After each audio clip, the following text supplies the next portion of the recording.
গতকাল 24 মার্চ বাংলাদেশ ক্রিকেটের ইতিহাসের সবচেয়ে আলোচিত একই সঙ্গে সবচেয়ে বিতর্কিত চরিত্রদের একজন সাকিব আল হাসানের জন্মদিন ছিল।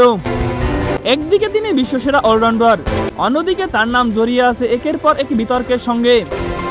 সমালোচনা আর প্রশ্নবিদ্ধ কর্মকাণ্ডে লন্ডনের একটি রেস্টুরেন্টে জন্মদিন উদযাপন করতে দেখা গেছে তাকে। সঙ্গে ছিলেন বিসিবি পরিচালক এবং সঙ্গীত শিল্পী আসিফ আকবর।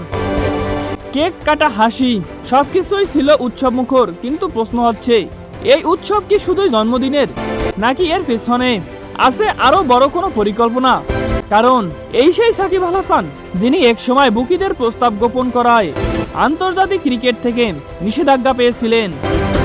সেই ঘটনা শুধু তার ক্যারিয়ারেই নয়, বাংলাদেশ ক্রিকেটের ভাবমূর্তিতেও বড় ধাক্কা দিয়ে দেয়। এতেই শেষ নয়, মাঠের বাইরে তার অবস্থান বারবার বিতর্কিত করেছেন।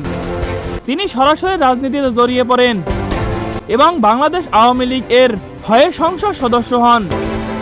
এই রাজনৈতিক সম্পৃক্ততা নিয়ে এখনো দেশের একটি বড় অংশের মধ্যে তীব্র সমালোচনা রয়েছে। সমালোচকদের মতে, একজন ক্রিকেটার যিনি দেশের প্রতিনিধিত্ব করছেন, তার কি এমন বিতর্কিত কর্মকাণ্ডে জড়ানো উচিত ছিল? মাঠে স্টাম্প ছোড়া থেকে শুরু করে আচরণগত নানা ধরনের অভিযোগ, সব মিলিয়ে তার ব্যক্তিত্ব নিয়ে প্রশ্নও কম নয়। আর এখন আসিফ আকবরের সঙ্গে এই ঘনিষ্ঠতা নতুন করে সন্দেহ তৈরি করেছে। তাকে কি আবারও জাতীয় দলে ফেরানোর নেপথ্যে চেষ্টা চলছে? বাংলাদেশ ক্রিকেট কি শুধুই পারফরম্যান্স দেখবে, নাকি একজন খেলোয়াড়ের বিতর্কিত অতীত ও কর্মকাণ্ড বিবেচনায় নেবে? এই প্রশ্ন এখন ভক্তদের মাঝে ঘুরপাক খাচ্ছে।